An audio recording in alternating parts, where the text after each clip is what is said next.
الحمدللہ رب العالمین والصلاة والسلام علی خاتم الانبیاء والمرسلین وعلی آلہ وصحبہ وبارک وسلم۔ آج ہمارا موضوع ہے کہ وہ کون خوش نصیب لوگ ہیں جن کے لیے فرشتے جو ہیں وہ دعائیں کرتے ہیں۔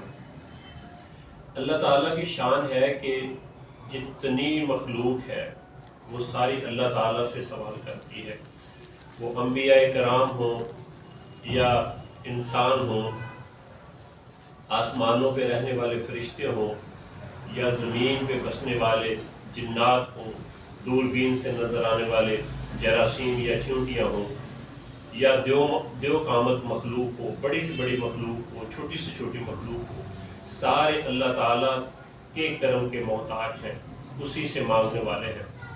اور رب تعالیٰ کی یہ شان کریمی ہے کہ پوری مخلوق اس سے مانگتی ہے، مگر مانگنے والا ناراض نہیں ہوتا۔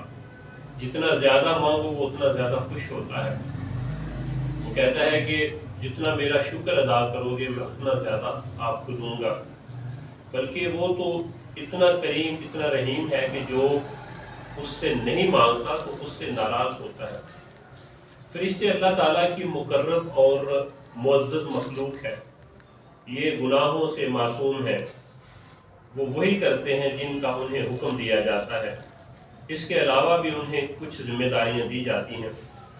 ان کی ذمہ داریوں میں ایک یہ بھی ہے کہ وہ سید عالم صلی اللہ علیہ وآلہ وسلم کے مختلف امتیوں کے لیے اللہ کی بارگاہ میں دعائیں کرتے ہیں۔ رمضان المبارک میں تو رب تعالیٰ کی رحمت آپ کو پتہ ہے پورے جوبن پہ ہوتی ہے۔ وہ جہاں اپنے بندوں کو دیگر رحمتوں سے نوازتا ہے وہیں فرشتوں کی دعاؤں میں بھی اضافہ فرما دیتا ہے۔ سیدنا ابو سعید خدری رضی اللہ تعالیٰ عنہ سے روایت ہے، نبی کریم صلی اللہ علیہ وآلہ وسلم نے فرمایا کہ سحری بابرکت کھانا ہے، اسے نہ چھوڑو اگرچہ ایک گھونٹ پانی ہی پی لو۔ مزید فرمایا کہ سحری کرنے والوں پر اللہ تعالیٰ رحمت فرماتا ہے اور فرشتے اس کے لیے دعا و استغفار کرتے ہیں۔ یہ مسند احمد کی حدیث نمبر 11086 ہے۔ سیدہ ام عمارہ نصیبہ رضی اللہ تعالیٰ عنہ سے روایت ہے کہ نبی کریم صلی اللہ علیہ وآلہ وسلم نے فرمایا جب روزہ دار کے پاس بے روزہ لوگ یعنی جنہوں نے روزہ نہیں رکھا ہوتا وہ کھاتے ہیں تو اللہ کے حکم پر صبر کرنے کی وجہ سے فرشتے اس کے لیے دعا و استغفار کرتے ہیں۔ یہ جامعہ ترمذی کی حدیث نمبر 784 ہے۔ نماز پنجگانہ کی ادائیگی فرض ہے اور شرعی عذر اگر کسی کے پاس نہیں ہے تو بالغ مقیم پر جماعت کے ساتھ نماز پڑھنا واجب ہے۔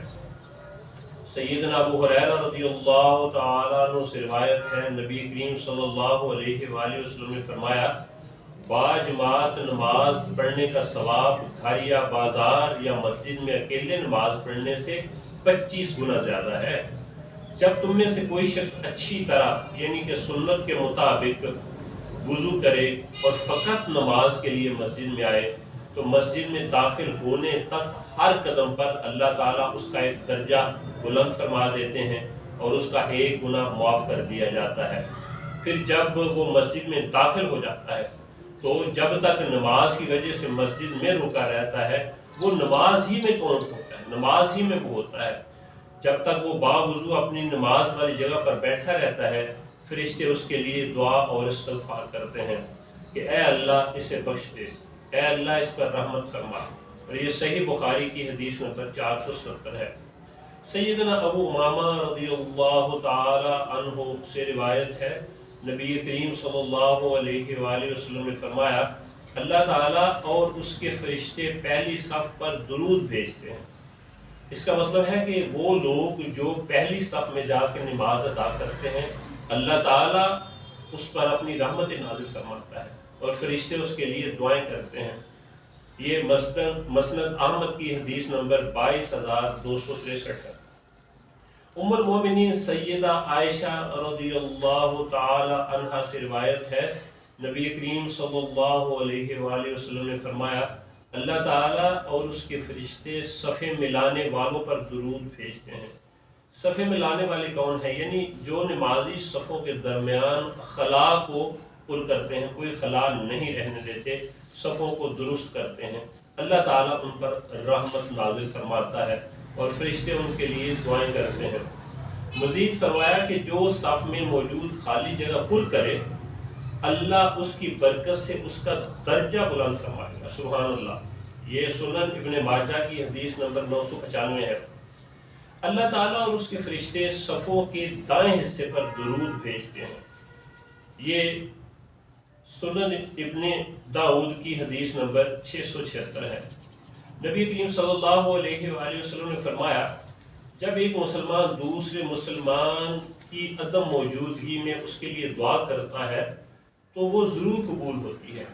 یعنی اس کو اس سے کوئی غرض بھی نہیں، اس سے کوئی لالچ نہیں، وہ بے لوث ہو کر اس کے لیے دعا کرتا ہے تو اس کی دعا اللہ تعالیٰ قبول فرما لیتے ہیں۔ دعا کرنے والے کے سرحانے ایک فرشتہ مقرر کر دیا جاتا ہے، وہ اپنے مسلمان بھائی کے لیے جو بھی دعا کرے، خیر کی جو دعا کرتا ہے، فرشتہ کہتا ہے اللہ تعالیٰ تیری دعا قبول فرمائے۔ اور یہ صحیح مسلم کی حدیث نمبر 2733 ہے۔ پھر کون لوگ ہیں جن کے اوپر اللہ کے فرشتے رحمتیں بھیجتے ہیں؟ اللہ تعالیٰ نے بندوں کی آزمائش کے لیے ان کے حالات بھی مختلف رکھے، یعنی کہ کوئی امیر ہے، کوئی غریب ہے۔ اللہ یبسط الرزق لمن یشاء ویقدر، یعنی جس کا اللہ تعالیٰ چاہتا ہے رزق بڑھا دیتا ہے، اور جس کا رزق اللہ چاہتا ہے وہ کم کر دیتا ہے۔ کسی کو اللہ نے مال سے نوازا ہے تو کوئی شخص تنگ دست ہے۔ دونوں ہی اصل میں آزمائش میں ہے۔ جو مال والا ہے اس کو اللہ دیکھ رہا ہے کیا وہ میرا شکر ادا کرتا ہے اور میرے دیے ہوئے مال کو صحیح طرح سے جو ہے وہ خرچ کر رہا ہے کہ نہیں۔ اور تنگ دست جو ہے وہ اس طرح سے جو ہے وہ آزمائش میں ہے کہ اللہ تعالیٰ دیکھتے ہیں کہ کیا وہ ان حالات میں صبر کرتا ہے۔ تو سیدنا ابو ہریرہ رضی اللہ تعالیٰ عنہ سے روایت ہے، نبی کریم صلی اللہ علیہ وآلہ وسلم نے فرمایا، ہر روز صبح کے وقت 2 فرشتے اترتے ہیں، ان میں سے ایک فرشتہ بارگاہ الہی میں دعائے خیر کرتا ہے، اے اللہ جو حلال مال سے تیری رضا کے کاموں میں خرچ کرے اسے عظیم الشان بدلہ عطا فرما۔ اور دوسرا فرشتہ دعا کرتا ہے، اے اللہ خرچ نہ کرنے والے پر تباہی ڈال، یعنی وہ تباہ ہو جائے جو کہ مال اچھے کاموں میں خرچ نہیں کر رہا۔ اور یہ صحیح بخاری کی حدیث نمبر 1442 ہے۔ مسند احمد کی حدیث نمبر 3672 میں ہے کہ نبی کریم صلی اللہ علیہ وآلہ وسلم نے فرمایا، بندہ حرام مال کما کر خرچ کرے اس میں برکت نہیں ہوتی، صدقہ کرے تو قبول نہیں ہوتا، اور موت کے بعد اگر اپنے پیچھے وہ چھوڑ جائے گا اس کو مال جو اپنا ہے اس کو، تو یہ اس کا جہنم کے لیے ذاترہ ہے، یعنی وہ جہنم کا سامان ہے جو وہ پیچھے رکھ کے جائے گا۔ روایت میں ہے جو شخص دن کے آغاز میں قرآن مجید کی تلاوت مکمل کرے شام تک فرشتے اس کے لیے دعا اور استغفار کرتے ہیں، اور جو رات کے آغاز میں تلاوت مکمل کرے اس کی صبح تک فرشتے جو اس کے لیے دعا اور استغفار کرتے ہیں۔ جب کوئی شخص طہارت پر سوتا ہے یعنی وضو کر کے سوتا ہے تو رات بھر فرشتہ اللہ تعالیٰ کی بارگاہ میں التجا کرتا ہے، اے اللہ اپنے اس بندے کو بخش دے، یہ طہارت پر سویا ہے یعنی وضو کر کے پاک صاف سویا ہے۔ پھر جب کوئی شخص اللہ تعالیٰ کی رضا کے لیے اپنے مسلمان بھائی کو ملنے جاتا ہے تو 70,000 فرشتے اس کا استقبال کرتے ہیں اور اس کے لیے دعا اور استغفار کرتے ہیں، اور کہتے ہیں کہ اے اللہ اس نے تیری رضا کے لیے اپنے بھائی سے تعلق جوڑا ہے، تو اس سے قرب عطا فرما۔ پھر وہ لوگ خوش نصیب لوگ جو نبی کریم صلی اللہ علیہ وآلہ وسلم کی بارگاہ میں درود و سلام عرض کرتے رہتے ہیں، جب تک کوئی درود پڑھنے والا درود پڑھتا رہتا ہے فرشتے اس پر درود بھیجتے رہتے ہیں۔ اور وہ شخص جو خالصتاً اللہ کی رضا کے لیے کوئی کام کرتا ہے تو اس کے لیے بھی وہ جو اس کا عمل ہے وہ بے شمار رحمتوں کا ذریعہ ہے۔ اللہ تعالیٰ ہمیں نیک اعمال کرنے کی توفیق عطا فرمائے، آمین یا رب۔